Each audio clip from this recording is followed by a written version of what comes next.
Du coup, Maxime, bienvenue au Startup Lab, en tout cas de manière virtuelle. Je te remercie beaucoup en fait de nous accorder un petit peu de temps et je vais sans plus attendre commencer par ma première question. Est-ce que tu peux tout simplement te présenter et nous raconter en fait, en tout cas, le début de ton parcours d'entrepreneur depuis la sortie d'Epita? Oui, bonjour à tous, merci de m'inviter. Moi je suis Maxime Purjean. À la base, je suis marseillais, je suis un EPITA SRS 2001. Donc je suis sorti de l'école à peu près en 2000. J'ai fait mon stage commencé le 1er janvier 2001. Et j'ai choisi de monter une entreprise, de créer ma propre société. Et donc, j'ai fait mon stage de fin d'études dans ma propre société. À l'époque, je travaillais avec la junior entreprise qui s'appelait Crystal, je ne sais pas si ça existe toujours, de l'EPITA, dans une boîte qui s'appelait Ogilvy Interactive, dans laquelle j'ai rencontré mes 3 associés, qui m'ont invité, en fait, à créer la société avec eux. C'est une société de conseil en ce qu'on appelait à l'époque NTIC, les nouvelles technologies de l'information et de la communication. Donc, pour vous situer le contexte, on est donc en 2000, explosion de la bulle Internet, très très forte demande sur les sujets de tout ce qui est nouvelle économie. Le marché du travail est évidemment très très favorable à l'EPITA et aux étudiants de l'EPITA plutôt. Et face à ça, moi, j'avais pas forcément envie de me retrouver comme mes petits copains salariés de l'entreprise. Et c'est pour ça que j'ai choisi l'entrepreneuriat. Et donc, j'ai monté une société qui s'appelle Oxalide avec 3 autres personnes qui ne sont pas des EPITA que j'ai rencontrées donc chez Ogilvy Interactive, là où je travaillais, je faisais des missions Cristal. Et c'est un projet que j'ai arrêté, en tout cas que j'ai revendu la société en 2017, donc qui a occupé 17 ans de ma vie. Euh, donc moi, je m'occupais, vu mes compétences, du pôle conseil relatif à la sécurité, euh, aux problématiques système et réseau. On était très orienté web, évidemment. Et ensuite, la société a eu de multiples évolutions dont j'imagine on reparlera aussi tout à l'heure. Voilà un petit peu. Donc, pour me présenter de ce que je fais aujourd'hui, donc moi j'ai Je revendu veux ma boîte bien. en 2000. Ouais, j'ai revendu ma boîte en 2017. Euh, j'ai, comme beaucoup d'entrepreneurs, eu une période un peu compliquée, on va dire, ou en tout cas d'adaptation après avoir vendu ma boîte. Et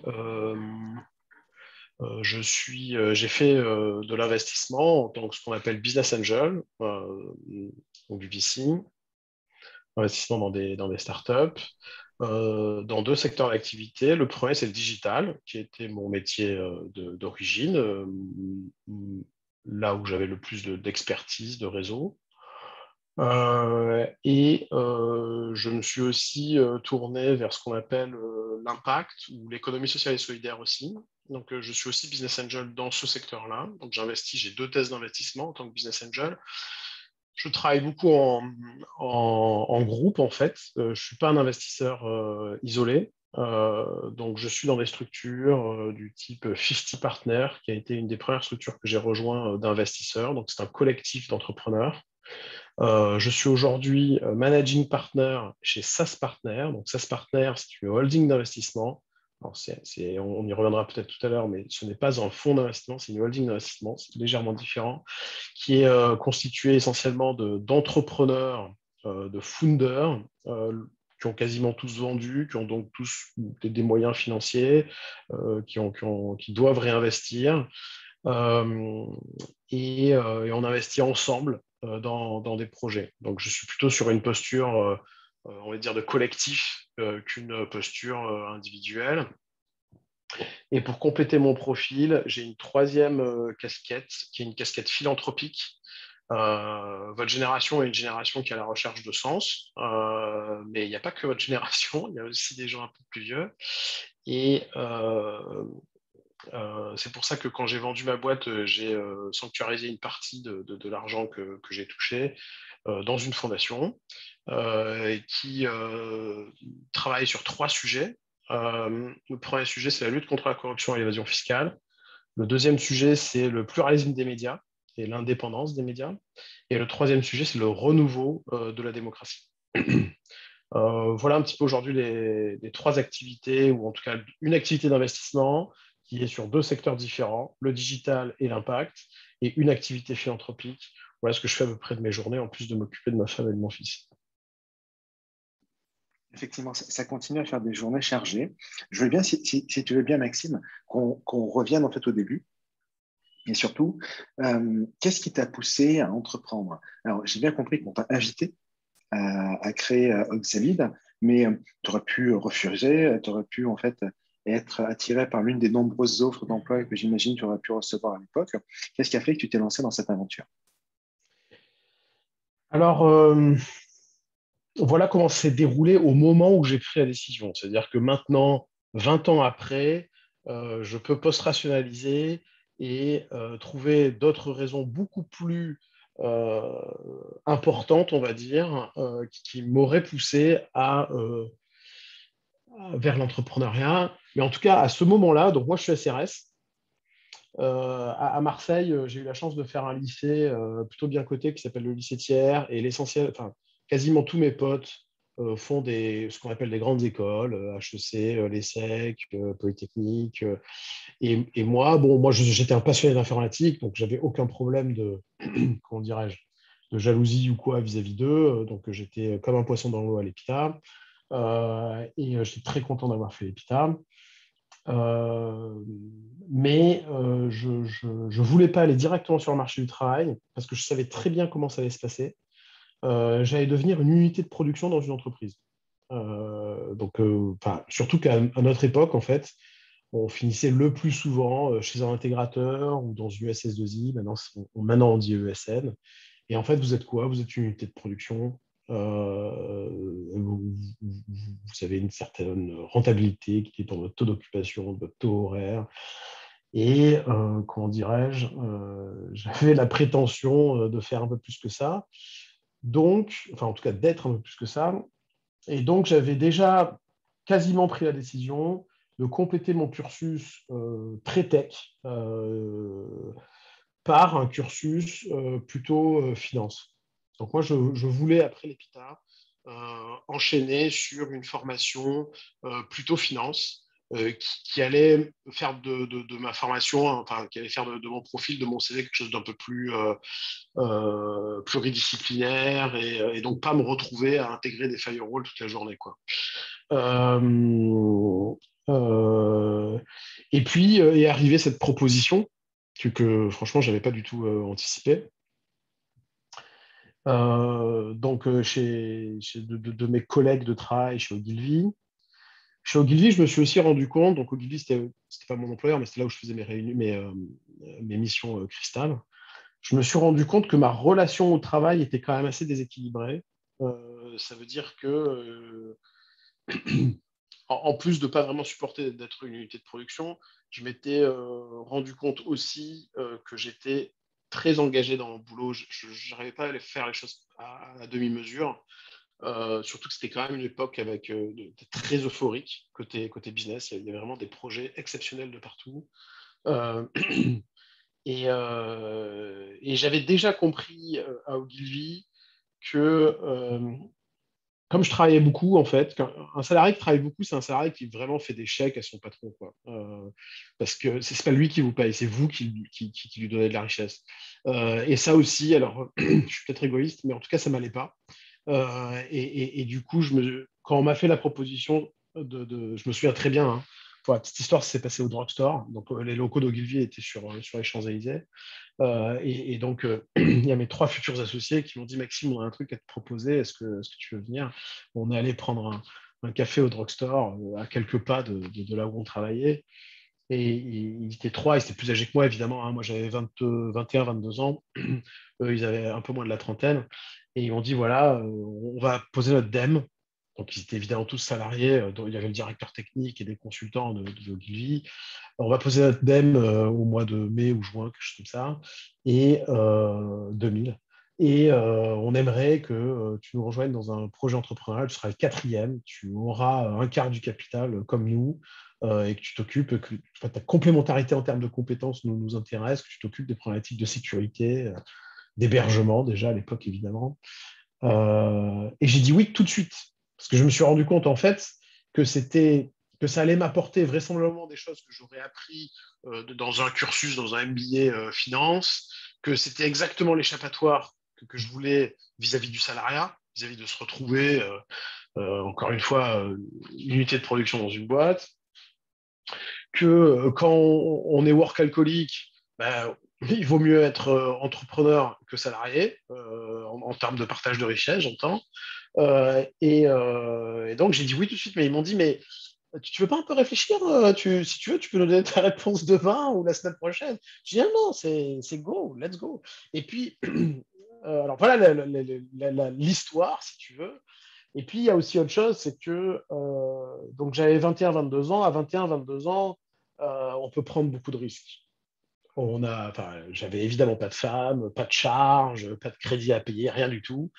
Évidemment, et vous le verrez sûrement plus tard dans votre carrière, c'est beaucoup plus simple d'entreprendre aujourd'hui à, à 20 à 25 ans, avant notamment d'avoir une femme et des enfants, avant notamment d'avoir un crédit à payer pour votre appart, avant notamment de payer beaucoup d'impôts, parce que le problème, c'est que quand vous êtes salarié, enfin, vous gagnez de l'argent, et même si aujourd'hui le prélèvement à la source, à mon époque, ça n'existait pas, mais avant, il y avait un an de décalage.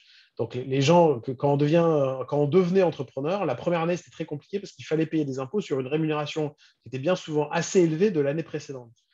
Donc tout ça pour dire que financièrement parlant, en termes de mindset, c'est quand même beaucoup plus simple d'entreprendre quand on a 22 ans et qu'on vient tout juste de sortir de l'école, en termes de prise de risque, parce que vous êtes le seul comptable, vous êtes la seule personne qui va subir la prise de risque si elle s'avère dommageable, que typiquement mes trois associés de l'époque, il y en avait deux qui étaient mariés, qui payaient un crédit, c'était beaucoup plus compliqué pour eux. Donc, la motivation, c'était ça. Euh, à ce moment-là, et a posteriori, je conseille très fortement de ne pas être salarié. Enfin, être salarié, c'est accepter d'être dans un rapport même si votre boîte, même si vous êtes heureux dans votre boîte, le partage de richesse est très déséquilibré en faveur du capital. J'en sais quelque chose, j'ai vendu ma boîte, hein.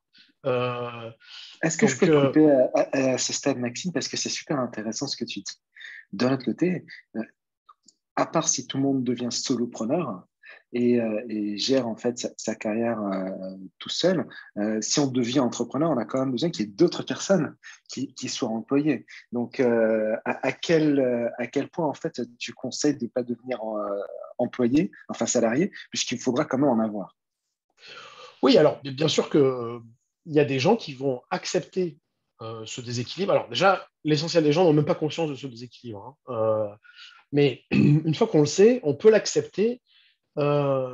Typiquement parce qu'on n'est pas work alcoolique et qu'on a le mindset qui permet de cloisonner sa vie professionnelle et sa vie personnelle. Donc moi, j'ai déménagé à Marseille maintenant, hein. J'ai habité 25 ans à Paris, maintenant j'habite à Marseille.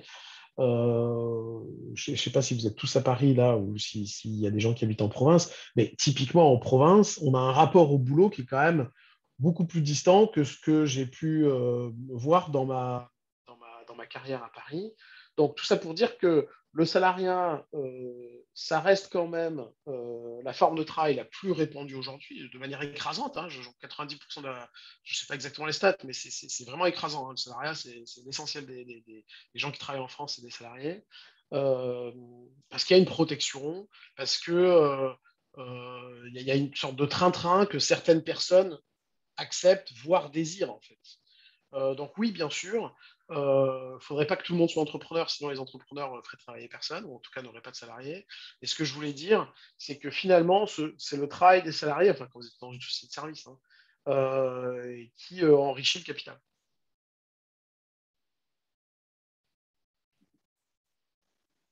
Alors, les amis, pour les questions, on va juste laisser à la fin, quand je couperai l'enregistrement. Comme d'habitude, hein, l'enregistrement, c'est pour tout le monde. Les questions-réponses, c'est juste entre nous. Euh, Du coup, Maxime, tu parlais de prise de risque.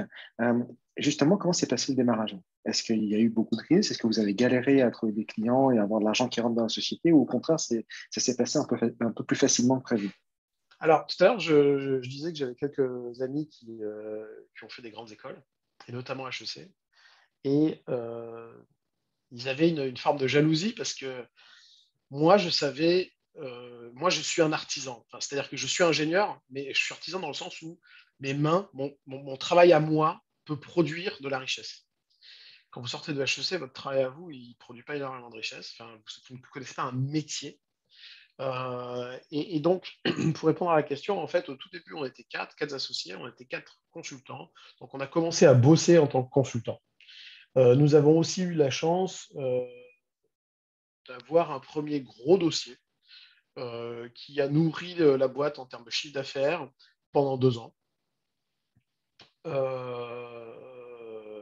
Et on a commencé à recruter, on est monté à une dizaine, un peu moins d'une quinzaine de collaborateurs, donc ça veut dire qu'on avait une petite dizaine de salariés.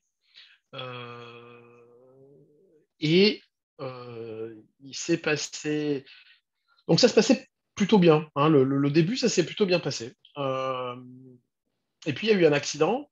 Donc j'ai monté ma boîte en octobre. Enfin, le projet a commencé à la rentrée 2000.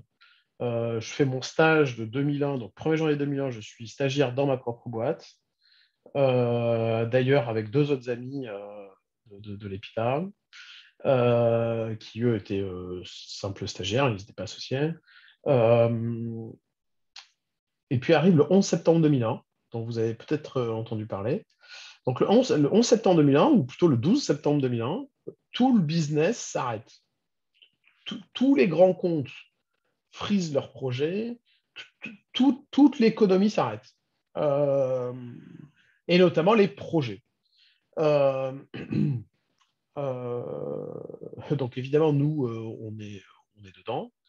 Les projets qui étaient en cours continuent à être exécutés. On avait notamment un gros projet qui continue à s'exécuter. Mais notre pipe commercial tombe à zéro du jour au lendemain euh, et tout s'arrête petit à petit. Donc ça, c'est le 11 septembre 2001. En 2002, moi, j'étais parti sur une grosse mission avec un de mes associés. Donc, on n'était pas trop dans les bureaux d'Oxide. On ne voyait pas trop ce qui se passait. On était un peu trop absorbé par le métier de consultant plus que par notre fonction d'entrepreneur. Surtout que mon associé, l'associé avec lequel je faisais cette mission, c'était le président. On rentre en mars. Et là, bah, il n'y a plus d'argent, il y a plus d'argent du tout dans les caisses, zéro. Et notre commissaire aux comptes, qui est dans les locaux et qui fait sa mission de circularisation, c'est-à-dire qui fait sa mission de vérification des comptes, qui nous dit: Hey les gars, je me souviens très bien parce que c'était le jour de la soutenance.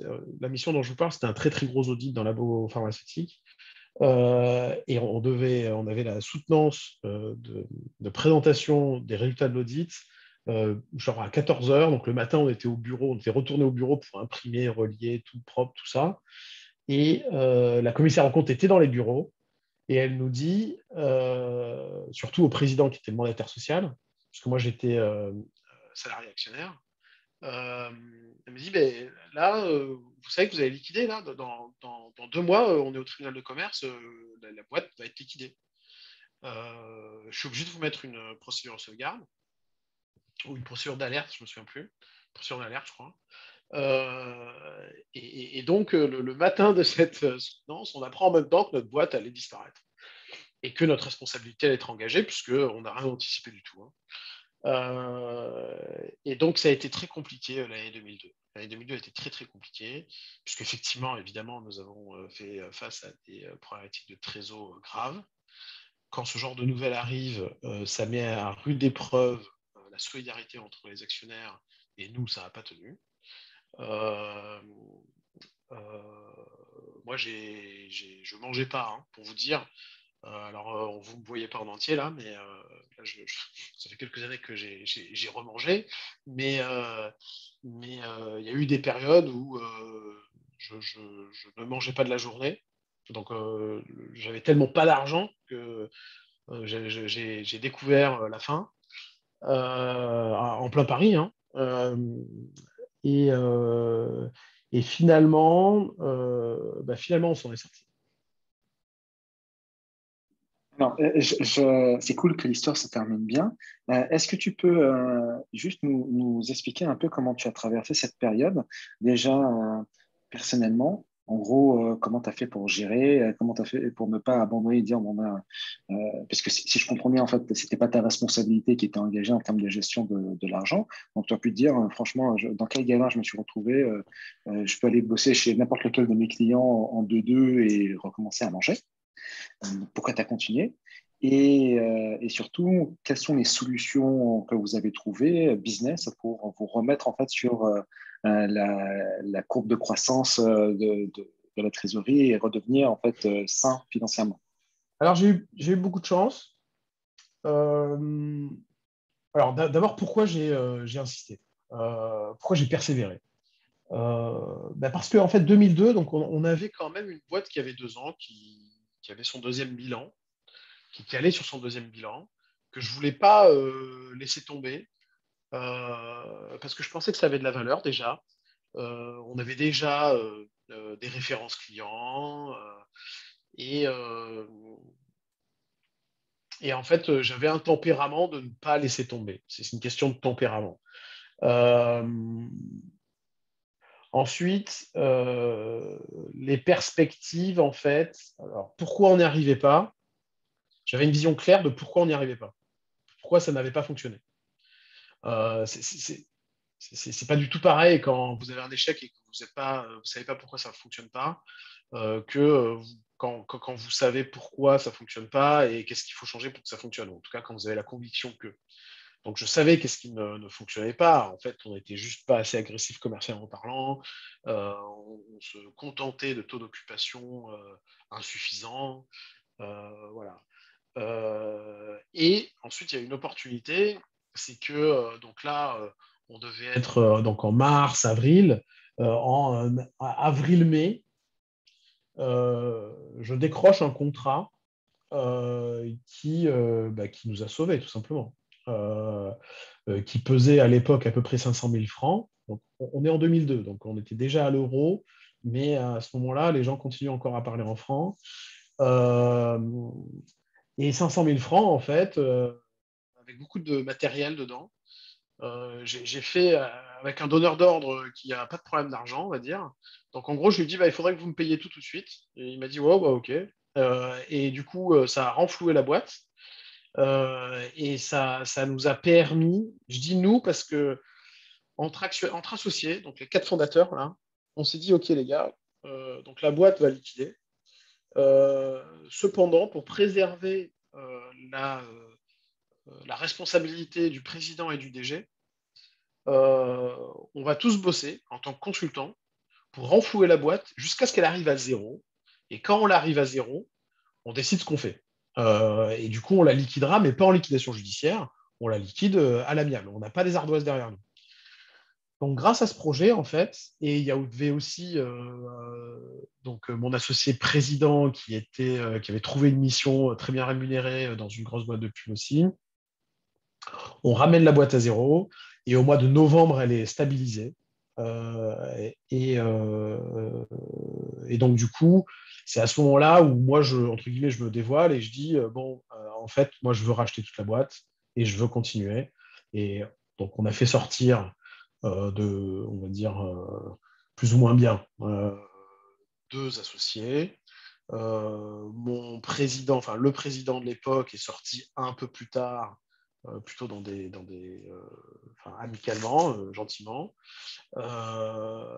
Et en 2003, j'ai fait rentrer donc un autre étudiant de l'EPITA qui était un de mes camarades SRS, qui s'appelle Sébastien Lucas, qui avait lui aussi monté une boîte à la fin de l'EPITA qui s'appelait Omatis, avec tout un pool, ils étaient 7 étudiants de l'EPITA. Et il s'avère que Omatis est allé dans le mur aussi en 2002. Je pense que c'est aussi du post-11 septembre.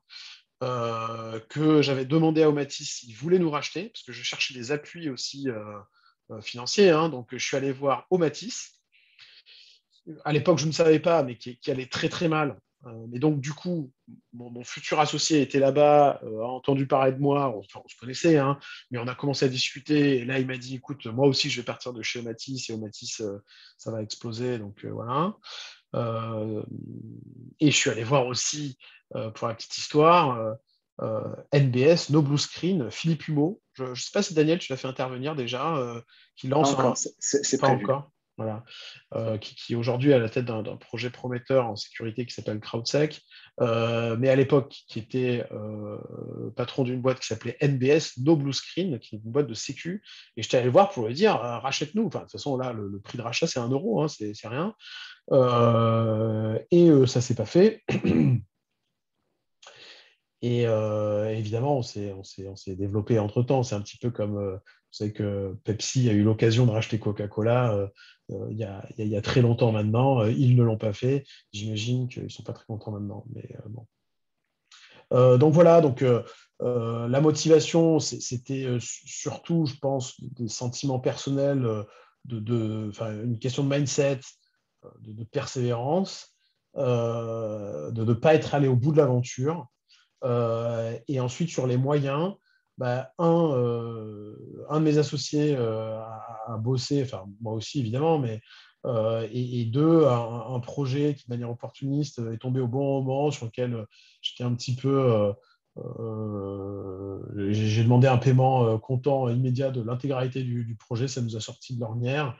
Et du coup, début 2003, on était, on était bien et on était reparti sur un mindset de construction. Et surtout, début 2003, ou en tout cas au cours de l'année 2003, le capital est remanipulé, mes anciens actionnaires, mes anciens associés sortent et Sébastien rentre. Est-ce que tu peux nous parler un petit peu de vente? Parce que De vente de tu la me dis boîte ou de vente non, tout court? de vente de services et de vente de ce que vous faisiez à l'époque, parce que j'ai dit, je me suis rendu compte en fait qu'on n'était pas du tout assez agressif en vente. Comment on passe de la sécu informatique et en SRS à la vente? Qu'est-ce que tu as dû développer comme compétence? Qu'est-ce que tu es allé chercher comme mindset pour pouvoir justement te transformer en vendeur? Bon, moi, j'ai toujours été un petit peu dans le business, en fait. Alors, est-ce que c'est mes origines arméniennes? Je sais pas, mais euh, je crois que quand on est au pied du mur, on devient vendeur. Hein. À la fois quand je suis monté à Paris, mais aussi dans la période un peu compliquée dont je parlais tout à l'heure, donc en 2002, quand on a besoin d'argent, on dépasse ses propres limites, ses propres peurs. Parce que la vente, c'est surtout aller au contact des gens, enfin ne pas avoir peur, leur parler, avoir suffisamment de confiance pour leur expliquer, voilà, qu'est-ce que je peux faire, et surtout parler d'argent. Donc moi, là, j'ai eu une très très grande leçon très tôt grâce à Cristal, hein, enfin grâce à Cristal, dans le cadre d'une mission Cristal, où je m'en souviens encore, euh, Cristal ou le bocal, je m'en souviens plus, je crois que c'est le bocal. Le bocal, il m'appelle et ils me disent waouh, il y a quelqu'un qui nous a téléphoné parce qu'il cherche des compétences NetBSD. Parce qu'à l'hôpital, on utilisait du NetBSD, je ne sais pas si c'est toujours le cas, mais... et NT, et NT4 à l'époque. C'est des vieilleries hein, dont je vous parle. Je ne sais pas si vous savez encore ce que c'est LT, mais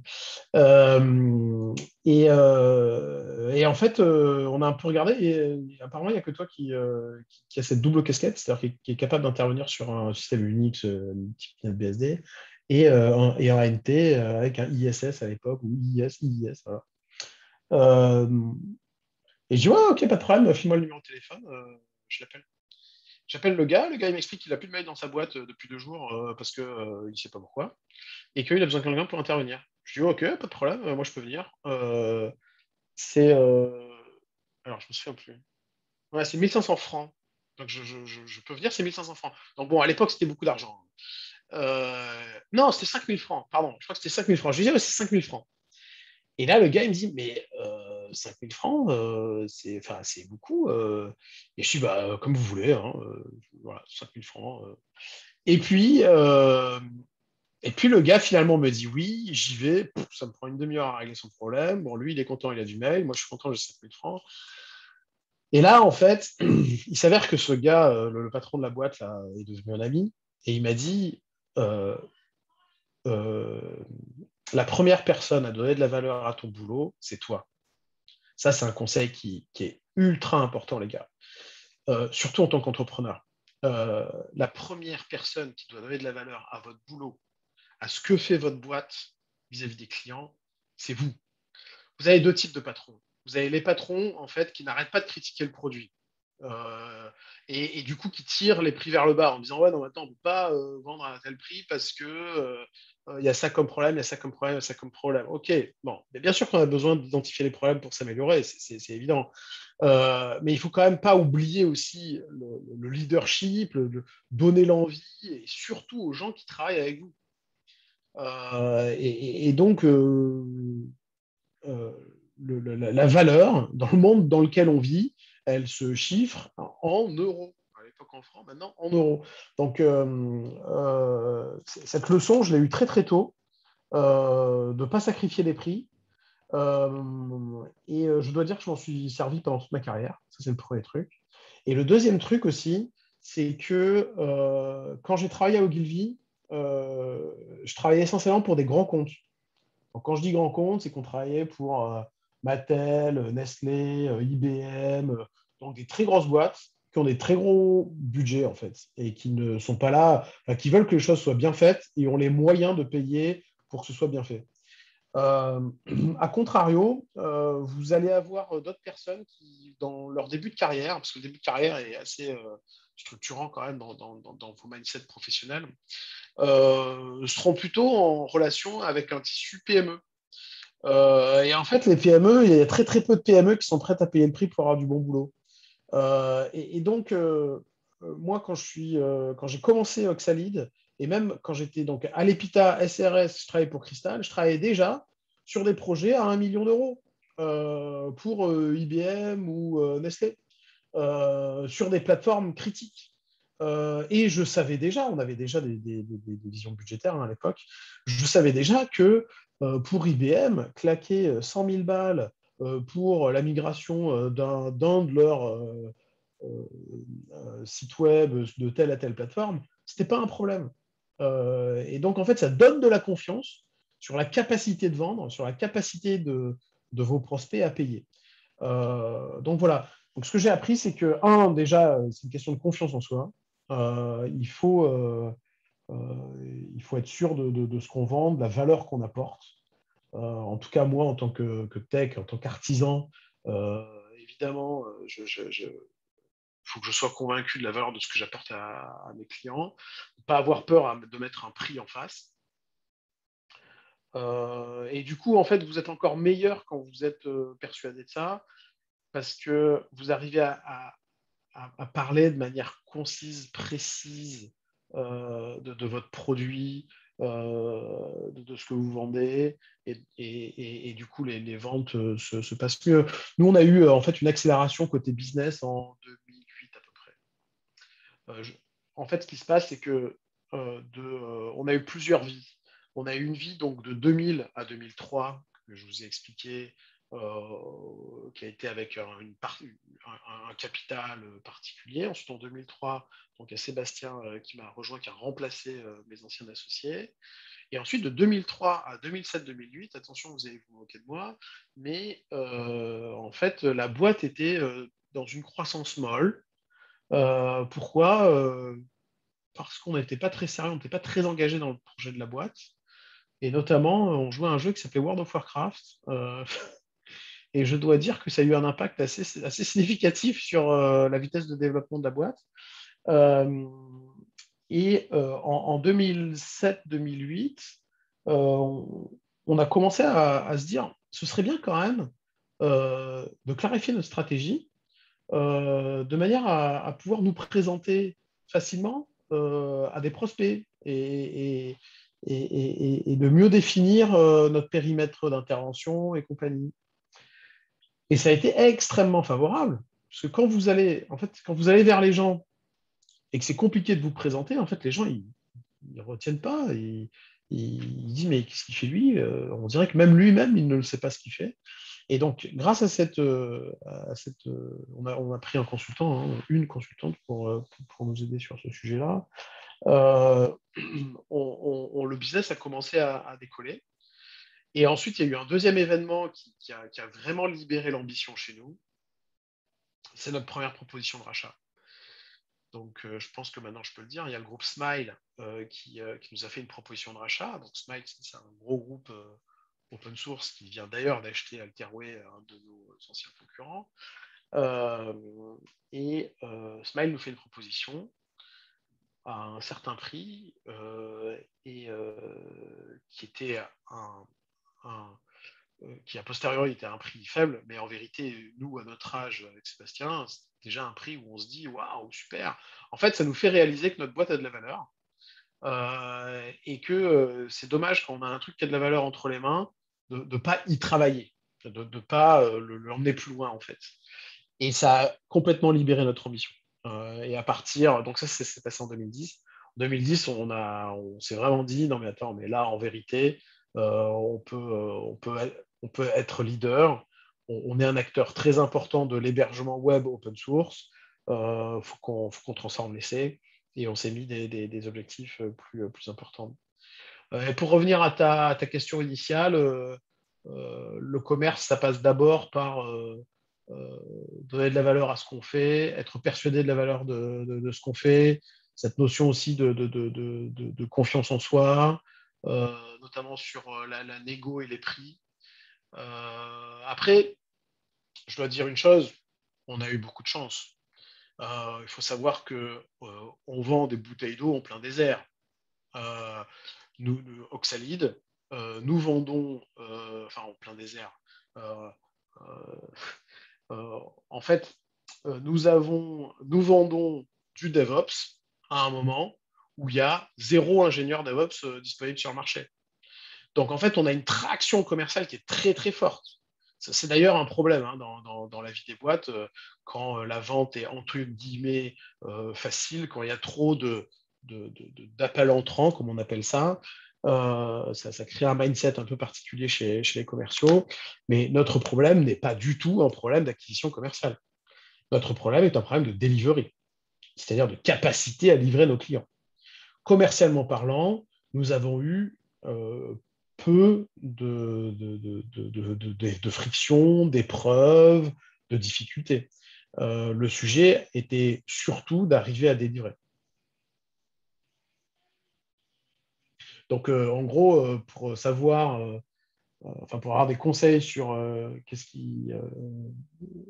sont les meilleures techniques de vente, il vaut mieux aller voir des gens qui sont exposés à des marchés concurrentiels sur lesquels, et en plus avec des marges faibles. Nous, non seulement on était sur un marché où il y avait très peu de concurrence, où on était identifié comme un leader, ou en tout cas comme un acteur de très bonne qualité, mais en plus, donc il y avait pas ou peu de concurrence, mais en plus, il y avait des marges élevées qui nous permettaient de faire des erreurs et de ne pas en mourir. C'est peut-être une partie de la réponse hein, d'être sur un marché sur lequel il y a peu de concurrents et d'être identifié comme l'un des meilleurs. Ouais, c'est clair. C'est clair. Après, justement, ça a été un grand sujet de mon associé, c'est d'être toujours en avance. Parce qu'en avance, ça veut dire quoi? Ça veut dire trouver son océan bleu. L'innovation, c'est ça. C'est s'extirper. De toute façon, vous savez bien, hein, soit en fait, vous êtes. Enfin, c'est un cercle virtueux, l'innovation. Vous innovez, ce sont des facteurs différenciants par définition qui vous permettent de vous extraire de la concurrence. Du coup, vous pouvez vendre plus cher. Comme vous vendez plus cher, vous avez des niveaux de marge plus importants. Comme vous avez des niveaux de marge plus importants, vous pouvez faire de la R&D. Comme vous faites de la R&D, vous faites de l'innovation. Ça, c'est le cercle virtueux. Et vous avez exactement le même à l'envers, qui est que, en fait, vous n'avez pas de facteur différenciant, donc vous êtes obligé de vous différencier sur le prix. Comme vous différenciez le prix, vous faites du cost killing, vous avez des marges de plus en plus faibles, vous ne pouvez pas investir sur de la R&D, vous avez des difficultés, donc vous n'êtes pas innovant, donc vous avez des difficultés pour vendre, donc vous êtes obligé de réduire le prix. Et là, on est dans le cercle vicieux du cost killing et de l'océan rouge. C'est pour ça que les boîtes qui font du cost killing, le cost killing ne peut être quelque chose d'intéressant. Je ne parle pas des modèles économiques disruptifs, hein. Je parle du cost killing. C'est-à-dire, le cost killing, c'est réduire le coût de production sans changer le produit. Euh, le cost killing, en fait, c'est un fusil à un coup. Vous pouvez le faire une fois. Mais en fait, une stratégie de cost killing est forcément vouée à l'échec, enfin à la mort même. Je veux bien qu'on avance sur la fin d'Oxalide. Si je ne me trompe pas, tu as fait 16 ou 17 ans à la tête de l'aventure Oxalide, ou presque à la tête avec le démarrage où tu avais tes associés. Euh, Qu'est-ce qui a fait que tu as vendu? Qu'est-ce qui fait que j'ai vendu? Euh, alors, je vais le dire de manière diplomatique. Donc, je connaissais mon associé Sébastien depuis 21 ans. Je travaillais avec depuis donc 2003, donc depuis 14 ans. Et comme tout couple, on s'était un petit peu essoufflé, notre collaboration, notre association s'était essoufflée nous avions envie, un petit peu comme les Daft Punk, si tu veux, d'explorer des chemins différents, lui et moi. Donc, premièrement, il y avait ça. Et je dois dire qu'une vente, alors c'est pas ce qui a motivé la vente, mais une vente est une manière élégante de se quitter, surtout quand c'est une vente par le haut. Euh, Premièrement. Deuxièmement, euh, à titre perso, parce que en fait, les raisons de vendre, là, on prend une décision en tant qu'actionnaire, hein. Entrepreneur certes, mais d'actionnaire. Euh, à titre perso, donc moi j'ai vendu, on a pris la décision en 2016 de vendre, ça s'est fait très vite, hein. Euh, donc j'avais 38 ans, ouais c'est ça. Pas marié, pas de gosse, des petits problèmes de santé. Ma vie, c'était Oxalide. Oxalide, c'était ma vie. J'ai fait des choses extraordinaires à Oxalide et je ne le regrette pas du tout, hein. Au contraire, c'était vraiment extraordinaire cette expérience. Mais je me suis dit que ce serait cool de commencer à faire autre chose et notamment fonder une famille. Et vu ma relation au boulot, c'était très compliqué d'être à la fois le boss d'Oxide d'une boîte qui avait cette croissance, qui relevait ses défis, qui était aussi agile, et en même temps d'arriver à m'aménager une vie privée. Je connais beaucoup d'entrepreneurs qui arrivent à le faire. Moi, je n'y suis pas arrivé. Et la vente a été pour moi une manière de me dire, OK, je tourne la page, j'ai eu cette expérience, c'était génial. Maintenant, je vais essayer de construire ma vie un petit peu différemment. Voilà les deux principaux drivers, franchement, c'était ça. Il y a eu quand même aussi, c'était le momentum, hein. C'était aussi le moment. Euh, on avait des très bons résultats financiers, très belle croissance. Euh, il s'avère que nos deux principaux concurrents, qui étaient aussi nos deux principaux prétendants au rachat, étaient dans une posture de rachat et nous courtisaient depuis déjà plusieurs années. Donc, je parle notamment de Claranet qui nous a effectivement racheté. L'autre courtisan avait été en capacité de payer puisqu'il venait tout juste de faire rentrer un fonds d'investissement dans leur boîte. Et donc, en fait, on était dans un très bon contexte pour nous, la boîte, en termes de résultats financiers, en termes de performance. Et on était aussi dans un contexte concurrentiel sur les acheteurs potentiels très favorable aussi. Donc, c'était aussi le bon moment, en fait. Alors, bien entendu, je ne vais pas te questionner sur le montant du rachat et qu'est-ce que ça a changé dans ta vie. Mais par contre, moi, ce qui m'intéresse, c'est comprendre en fait comment tu as choisi justement ta nouvelle vie professionnelle. Pourquoi l'investissement, pourquoi l'impact, pourquoi la fondation, pourquoi ces sujets-là. Qu'est-ce qui a fait que tu t'es retrouvé en fait avec cette nouvelle vie et à quel point tu as été décideur sur ces sujets, contrairement à Oxalide où c'est une opportunité qui t'est un petit peu tombée dessus. Oui.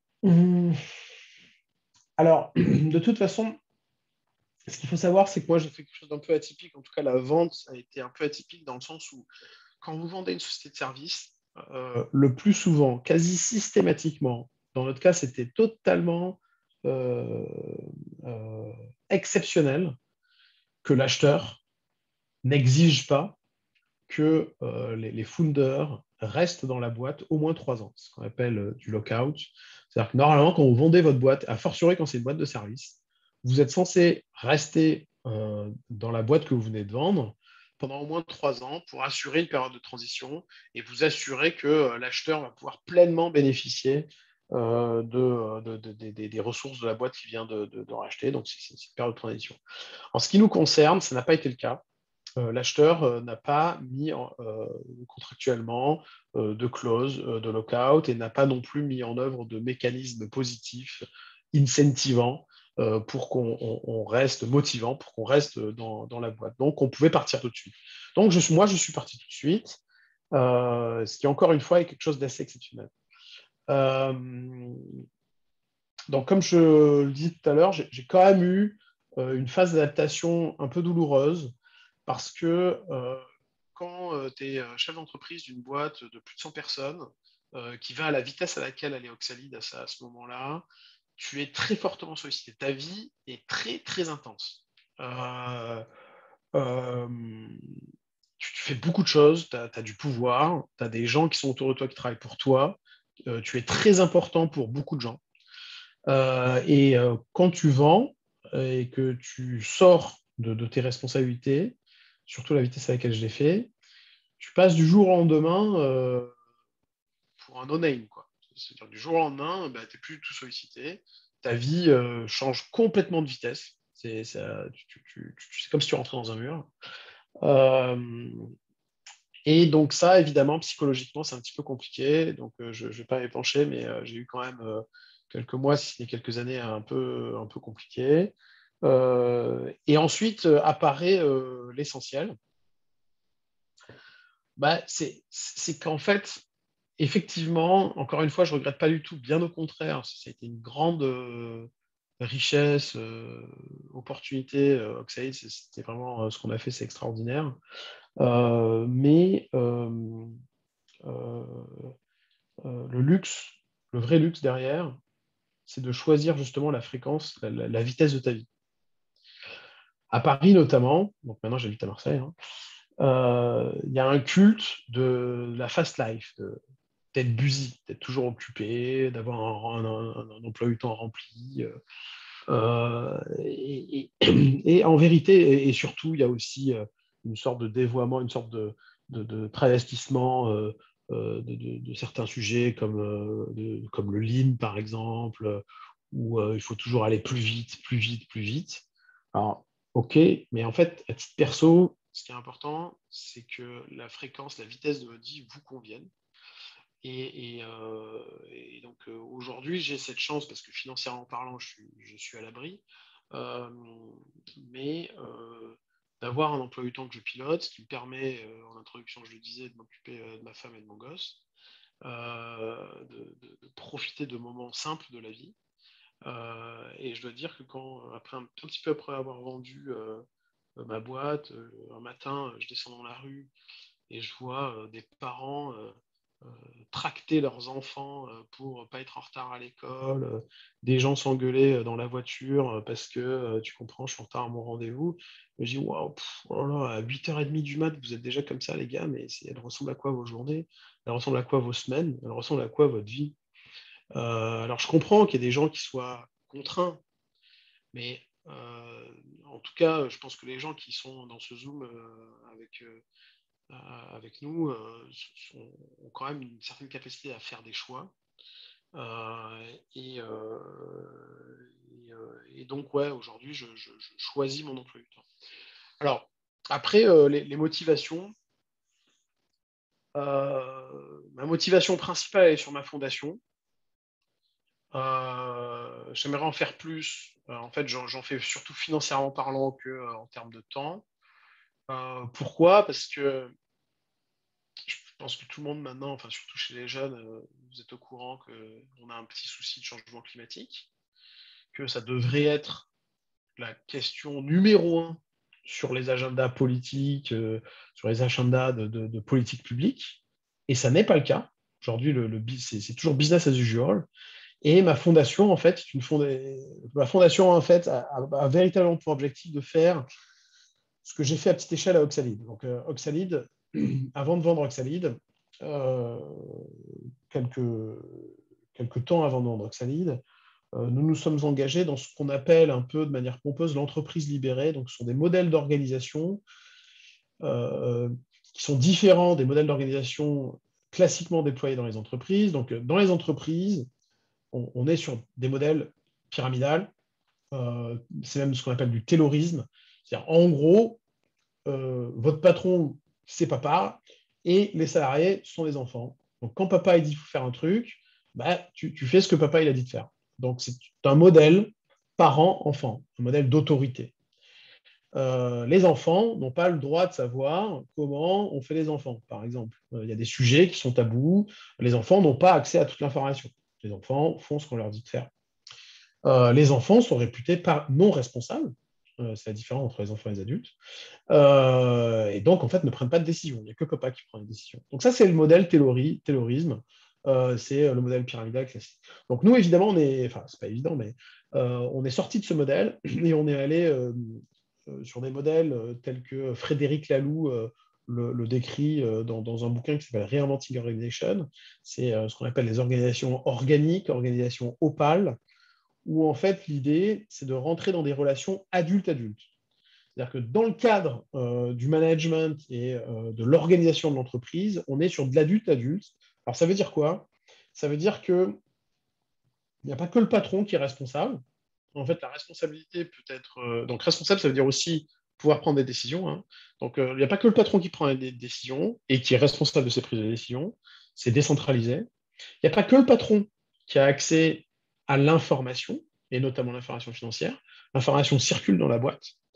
Euh, c'est ce principe de responsabilité, de transparence, et aussi un principe euh, de participatif, de partage, d'intelligence collective. Ces trois principes sont très très importants. On les a déployés à Oxalide. Et j'ai fait une conférence, j'ai fait des conférences pour expliquer aux patrons que c'est possible d'aller vers l'entreprise libérée, que ce n'est pas un truc de 68 heures, et que en fait, ça permet à vos entreprises d'être plus agiles et plus performantes parce que ça permet, un, de recruter les meilleurs talents, deux, de les garder dans l'entreprise, trois, de créer des contextes innovants et agiles, et donc leur permettre de s'engager dans le projet de l'entreprise. Et que même si vous ne croyez pas, même si vous n'êtes pas sincère, en vérité, c'est beaucoup plus performant comme modèle d'organisation que le taylorisme. Et au bout d'un moment, je me suis dit, de toute façon, ces modèles d'organisation vont se répandre parce que justement, ils sont plus performants. Ce n'est pas une question de sincérité. Euh, et il va y avoir une masse critique de salariés qui vont rentrer dans des relations adulte-adulte dans leur boulot et qui vont se dire, mais pourquoi ça ne marche pas comme ça dans la vie publique? Pourquoi à l'échelle de mon quartier, à l'échelle de ma ville, de mon département, de mon pays, je suis toujours pris pour un enfant? Ça veut dire pourquoi les décideurs publics, de la vie publique, donc sur les hommes politiques ou les hauts fonctionnaires, peuvent faire des erreurs, ne sont pas accountable, ne sont pas responsables de ces erreurs. Pourquoi il y a un niveau de transparence qui est relativement faible sur l'action publique et ce qui se passe avec notre argent notamment? Pourquoi l'état des médias, et en particulier en France, est celui qu'il est, c'est-à-dire en gros possédé par des grands groupes industriels? Alors je suis désolé, je parle un peu politique, mais en fait c'est en totale continuité avec mon expérience entrepreneuriale, ce que j'ai mis en place à Oxide en termes de management. Quand j'ai vu les résultats que ça avait sur mes salariés, à quel point ils étaient engagés, à quel point ils étaient libérés, et à quel point, en fait, évidemment que ce sont des adultes, évidemment qu'il faut leur donner du pouvoir pour qu'ils puissent exprimer ce pouvoir, ben, bien sûr qu'il faut ça pour la société. Et ma fondation, en fait, elle est là pour préparer une société où les citoyens seront des adultes, citoyens au sens large. Ça veut dire quoi? Ça veut dire qu'ils pourront prendre des décisions, ils seront responsables de ces décisions, ils auront accès à toute l'information dont ils ont besoin pour prendre des bonnes décisions, et on fera tout ça en mode collaboratif. Et pourquoi je parle de ça, et je mets ça en parallèle avec l'environnement, c'est que, on le sait, les citoyens français sont plutôt favorables à des prises de décision radicales pour la sauvegarde de l'environnement. Ce qui coince, en fait, bah, c'est le pouvoir public, en fait, qui n'est pas prêt, ou en tout cas qui juge que la France n'est pas prête pour aller sur des prises de décision radicales. Ça a été très, très bien illustré avec la CCC, avec la Convention citoyenne pour le climat, qui, en fait, a exprimé un certain nombre de choses et qui n'a évidemment pas du tout été mis en place par le gouvernement actuel. Donc, ma principale motivation, elle est là. Ça, c'est un sujet. Donc, je suis devenu papa depuis quelques mois. C'est un sujet de vie ou de mort déjà, de survie de l'humanité, premièrement, même si je parle que de la France, hein, mais à un moment, il faut bien qu'il y ait des gens qui commencent. Hein. Euh, Premièrement. Et deuxièmement, c'est aussi un sujet de responsabilité. Ça veut dire que quand on a un certain niveau de patrimoine comme moi, par exemple, forcément, on a du pouvoir. C'est-à-dire que l'argent, c'est du pouvoir. Et, et en fait, je ne peux pas me contenter du statu quo. Il faut que je finance, ou en tout cas que je participe au changement dans le sens dans lequel je l'ai décrit. Je veux pouvoir dire à mes enfants et à mes petits-enfants que j'ai fait quelque chose, parce que je pense que les générations futures, je parle des gens qui vont naître en 2030, seront sûrement extrêmement sévères envers nous, qui avons profité et qui n'avons pas agi suffisamment tôt. Donc voilà, je suis désolé, j'étais un petit peu long. Ça, c'est sur la partie fondation, qui est la partie, un des trois éléments que je t'ai dit. Côté business angel, côté investissement, alors je ne sais pas si je dois vous dire ça, mais je vous ai un peu parlé du partage de richesse entre les salariés et les patrons, ou en tout cas les gens qui possèdent le capital. En fait, être investisseur, c'est acheter une partie du capital d'une entreprise. Donc en fait, c'est continuer à bénéficier sans être forcément aux manettes, puisqu'on n'est que investisseur, donc on n'est pas entrepreneur, mais c'est de continuer à bénéficier de cet avantage, on va dire, capitalistique. On vit dans une société capitalistique. Donc ça, c'est sur la partie, on va dire, finance, intérêt financier. Et ensuite, il y a toute une partie aventure. Bon, moi, j'ai eu le syndrome de l'imposteur pendant très très longtemps. C'est-à-dire que pendant très longtemps, je pensais que j'avais rien d'intéressant à raconter aux entrepreneurs, des boîtes dans lesquelles j'investissais. Et puis à un moment, j'ai eu plusieurs expériences où je me suis dit, mais attends, mais vous n'êtes pas au courant de comment on fait du recouvrement? Vous savez pas c'est quoi une balance AG? Et comment ça se fait que vous savez pas c'est quoi une balance AG? Et en fait, je me rends compte que des sujets que j'estimais être basiques n'étaient pas du tout connus, maîtrisés par les jeunes entrepreneurs. Et donc, il y a aussi cette partie transmission de connaissances, d'expériences, de savoir. Alors, évidemment, il ne faut pas être invasif, hein. Ça veut dire que moi, j'ai eu une expérience. Je ne suis pas omniscient. Donc, je peux partager une expérience avec un entrepreneur, mais je ne peux pas lui dire ce qu'il faut faire. Je peux simplement l'alimenter, l'éclairer avec mon expérience. L'entrepreneur reste le maître à bord. Et en fait, moi-même, quand j'étais entrepreneur, j'écoutais les conseils, mais c'était moi qui prenais la décision. Quoi dire d'autre sur la partie investissement? Alors, dans l'investissement impact, ça rejoint un peu aussi le premier point, hein. Ça veut dire que ça me fait plaisir de soutenir des projets, d'aider des projets dont l'objectif est d'améliorer d'une manière ou d'une autre soit la société, soit l'environnement. Justement, est-ce que tu cloisonnes en fait à toutes ces initiatives que tu supportes, ou est-ce que tu essaies quand même de se dire, tiens, dans l'investissement tech, je vais quand même privilégier des projets qui sont peut-être pas impact, mais qui vont aller vers du green IT ou qui ont des modèles de gouvernance ou des velléités de gouvernance qui tombent en fait dans ce que tu viens de décrire. Alors, non. En fait, c'est différent. Enfin, quand je fais de l'impact, je fais de l'impact. Aujourd'hui, il y a du digital de partout. Ça veut dire que dans n'importe quel projet d'impact, il y a aussi une dimension digitale. Donc, je suis aussi, entre guillemets, utile avec mes compétences digitales dans des projets impact. Euh, Là où la question est plus sournoise, j'ai envie de dire, c'est est-ce que j'investis dans des projets digitales qui desservent l'impact. Par exemple, dans la ad tech, donc l'industrie de la pub, la ad tech. Alors, il y a beaucoup de tech, je ne sais pas comment c'est chez vous, là, à l'EPITA en ce moment, mais moi, je rencontre beaucoup de gens qui refusent de travailler dans la ad tech.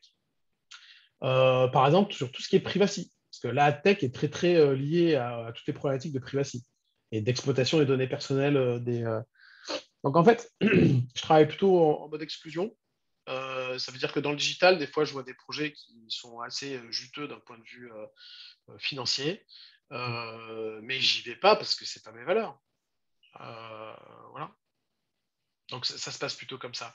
Après, comme je disais, je suis aussi typiquement chez SaaS Partner, on travaille en groupe. Donc moi, j'essaye d'influencer chez SaaS Partner euh, pour ne pas faire rentrer de projets trop déconnants d'un point de vue impact. Euh, euh, mais mais c'est des décisions collectives. Euh, et après, maintenant, de plus en plus de fonds euh, signent aussi les principes d'investissement responsable, une charte dans laquelle en fait les fonds demandent à minima un petit peu de reporting ESG ou RSE aux entreprises. Il y a des fonds qui vont même un petit peu plus loin, des fois, je parle de fonds généralistes, hein, pas des fonds impact, hein, qui veulent mettre en place un certain nombre de critères, typiquement sur la mixité, la diversité dans les équipes, parce que là aussi c'est pareil, c'est comme les organisations libérées dont je parlais tout à l'heure, on sait que la diversité culturelle dans les équipes est un facteur de performance. C'est prouvé. Ça veut dire que quand vous mettez une équipe qu'avec des hommes blancs de 40 ans, même s'ils sortent tous de Polytechnique, elle est moins performante que si c'est une équipe multigenrée, multiculturelle. Voilà, la diversité est une source intrinsèque de performance. Donc voilà, donc tout ça pour dire que les convergences sont un peu compliquées et en fait j'ai différents véhicules, ce qui me permet de ne pas forcément avoir à faire de convergence. Par contre, ça m'arrive aussi d'investir en sachant que je ne vais pas gagner d'argent. c'est de l'investissement philanthropique, quoi. Ma dernière question pour toi, parce qu'on arrive à la fin de cette session, hein, c'était passionnant tout ce que nous a partagé Maxime. Justement, pour continuer à nous inspirer après, est-ce que tu as un bouquin, un talk sur YouTube, un article qui t'a inspiré dernièrement et que tu pourrais nous partager? Alors moi, le bouquin qui a radicalement, enfin, qui m'a beaucoup aidé. Alors peut-être que c'est encore un peu tôt dans votre carrière pour le lire, ou en tout cas pour vraiment le comprendre. C'est Reinventing Organization de Frédéric Laloux. Reinventing Organization de Frédéric Laloux. Alors, hop là, je ne peux pas vous le linker. Je m'en occupe, je suis en train de le faire. Voilà, ok. Et après, je vais vous linker aussi mon channel YouTube, parce qu'on me pose souvent cette question. Hop, hop, hop. Voilà. Donc là, vous avez en fait toutes les vidéos entrepreneurs. Donc, je suis un ancien joueur de rugby pour la première vidéo. Il y a le bouquin Reinventing Organization en vidéo. Enfin, c'est pas vrai. C'est une conf de Frédéric Laloux où il explique les grands principes de Reinventing Organization. La vidéo, elle fait 1h43, donc presque 2 heures. Mais elle est très, très bien. Voilà. Toutes ces vidéos sont vraiment il n'y en a pas énormément, hein, il doit y en avoir une vingtaine, on va dire, sont vraiment très très intéressantes. J'aime beaucoup Michael Ballet aussi, et la vidéo sur le service. Allez, je crois que c'est les basiques du Lean, un truc comme ça, ou Lean égale Kaizen plus respect, qui explique, enfin voilà, qui est très très intéressante. Donc franchement, si vous avez un peu de temps, c'est pas des podcasts, c'est des vidéos, mais toutes ces vidéos sont très très intéressantes. Top. Merci beaucoup, Maxime. Ce que je te propose, c'est que je vais arrêter l'enregistrement et je vais laisser la place aux questions des étudiants.